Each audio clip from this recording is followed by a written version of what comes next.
जय जिनेंद्र. आज मी भाकरी, शेपूची भाजी आणि भात असं साधंसंच स्वयंपाक करणार आहे.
शेपूची भाजी मी अतिशय सिंपल पद्धतीनं केली.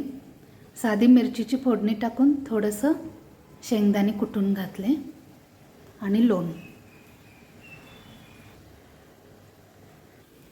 तुरीची डाळ आणि तांदूळ यांचं कॉम्बिनेशन किती छान दिसतंय ना भाजीला.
आमचे जैन ताट तयार आहे.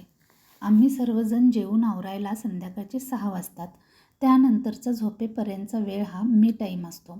त्यामध्ये मी सामायिक प्रतिक्रमण, उद्याची तयारी, कुटुंबासोबत गप्पा किंवा वाचन असे करून 8 ते 9च्या दरम्यान आम्ही सर्वजण झोपतो. पहाटे लवकर उठतो.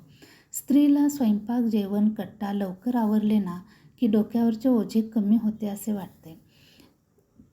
आम्ही सकाळी चहा कॉफी काहीच घेत नाही. त्याऐवजी खजूर, दूध, फळे, ड्रायफ्रूट्स, कडधान्ये घेतो. म्हणून ते सर्व मी संध्याकाळीच भिजवून ठेवते. हे सर्व एकत्र कट्ट्यावर ठेवल्याने मी जरी मंदिरला गेले असेन किंवा योगा करीत असेन तरी कोणाला गडबड असेल तर ते हे सर्व स्वतः घेऊ शकतात.